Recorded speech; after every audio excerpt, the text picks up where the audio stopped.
12 сол пеш мо беҳад орзу доштам ки як донишкадаи олии рассомӣ таъсис ёбад дар ҳамин диёри мо, чунки ҳамаи собиқ республикаҳои шӯравӣ доштанд ҳамин донишкада. Яки вақте ки мо имрӯз вақте ки аз СССР ҷудо шудем, худ истиқлолият шудем, вобаста ба худ шудем, мо ҳамчун бечорагии худмонро дар ҳамин ҷодаи ҳамин ҳунар ҳис кардем. ман мисол гирем умрам ними умрам ба муаллимӣ гузаштагӣ, ба тарбияи насли наврас гузаштагӣ. барои ҳамин ҳис кардам ки ин донишкада ҳатман лозим аст ба ҷумҳурии мо. барои вақте ки нахустин бор бо мактуб муроҷиат кардам ба сардори кишвар, дастгирӣ кардам ва имрӯз ина 2 сол шуд ки фаъолият дорад донишкадаи олии рассомӣ ва дизайн. ба беҳтарин иморате ки мо хостем, ҳамон имората додан осорхонаи собиқ ба номи Беҳзод насиби мо шуд. ҳозир дар онҷо 2 сол аст ки мо фаъолият дорем. имрӯз онҳое ки дар соҳаи фарҳанг кор мекунанд бештар мегӯянд тоҷик яъне меценат надорад. имрӯз тоҷик меценат надорад? бале, яъне он асарҳое ки офарида мешавад яъне кам харидорӣ мешаванд, таваҷҷӯҳ кам аст бисёр. ин проблема дар рассомон ҳаст. ягона барои чӣ ман мегӯям ки чунки ман гуфта шудам ки ман як чиз шугр мекунам, як чиз ба хоҳари азиз шугр мекунам ки бо вуҷуди ин тоҷикои мо ҳозир бисёр асарҳои рассомоӣ харидем. бигзор ки вай касбӣ аст, бигзор ки вай касбӣ нест, бигзор ки вай бозорӣ аст, лекин таваҷҷӯҳ як интеллекти вай пайдо шуда истодааст, бедорӣ пайдо шуда истодааст ки бигзор ки ба ҷои қолин як асари рассома бурда тақдим кунам. ҳалака анамин чиз мана бисёр хурсанд мекунад ки таваҷҷӯҳ кам пайдо, не ки ҳама чиз оҳиста. мо нав як 20 сол ҳаст ки мо мустақил шудему, мо миллати худро бедор карда истодем, не ки чӣ илоҷ. асарҳое ки офаридаед вобаста ба воқеаҳои солҳои 92 то 95, яъне инҳо ҳама асарҳо рамзӣ ҳастанд. хуб, яъне чӣ гуна мардум ина қабул мекунанд?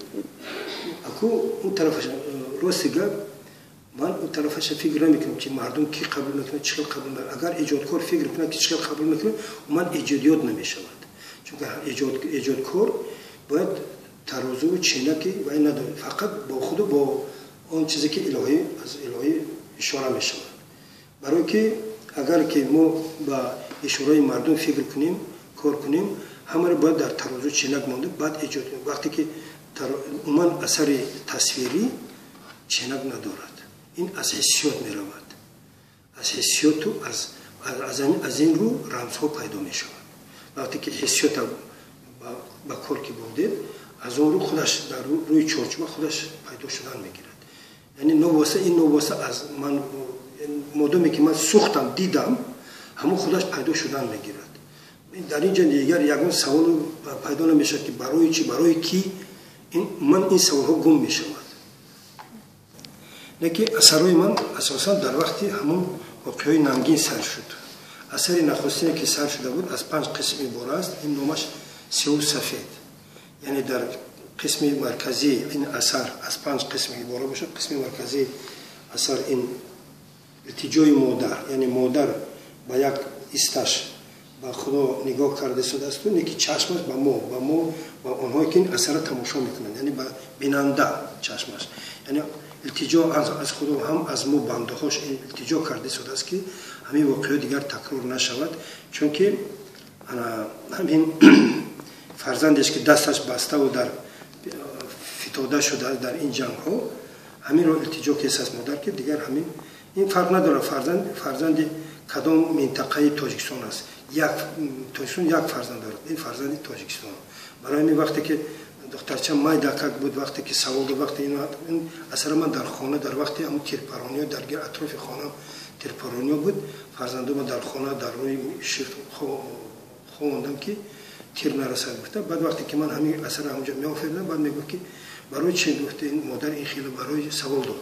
вақтам бачам гуфтам ин модар ин сарзамини мо, ин фарзанд ягона фарзанде ки тоҷик аст. дасташ барои он бастагӣ аст ки қувваташ нарасида истодааст ба ин талхиҳое ки ба мо расонда истоданд. барои ҳамин гуфтам ҳамин хел модар илтиҷо карда истодааст ки ҳамин воқеаҳо, яъне фарзанд бародаркушӣ дигар нашавад. ин қисми асосӣ. баъде ки қисми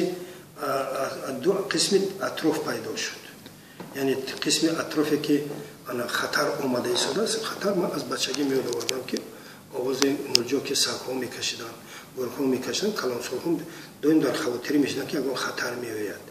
یعنی همین رو وابسته کردن به همین واقعه‌های ننگینی میلاد. قسم چپ اثر این مبارزه سیاه و سفید، یعنی اصل برای من همه وقت و زمان بود، در همه ملت‌ها این وقت و زمان هست، چنکی وقت و زمان است. برای همین مبارزه این دیالکتیک حیات زندگی است. یعنی سیاه و سفید یک عمر مبارزه میبرند. کی بردباری میکنه در این جنگ ها؟ تاجیکستان ما بردباری نکرد، یگانه که غورامرگ شدن، بسیار جوانای ما غورامرگ شدن که با وجود این ملت بیدار شد، گرچه که خون ریخت، نه که ملت بیدار شد که گر این خیلی تأخیر اثر نگذارونه. قسم طرف چپ قسمی که هست که فرزند نابالغ یعنی نورس، یک آدمی سرسفیده دستش برده شده چون که عاجز است. یعنی بعضی اینتلیجنسی ما در این واقعه عاجزی به دست رساندن که عاجزی کردن که ملت خیزانه بیدار کردن و خونریزی سر شد.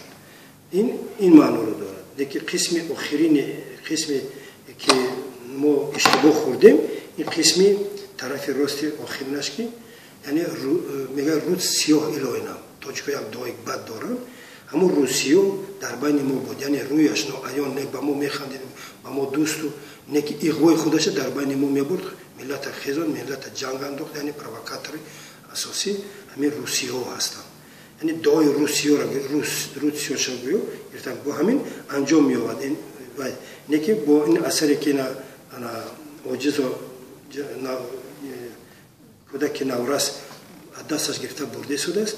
این معنی آن دارد که نسل آینده ما این تاریخ آموخته ممکن با این اشتباه راه نتیه.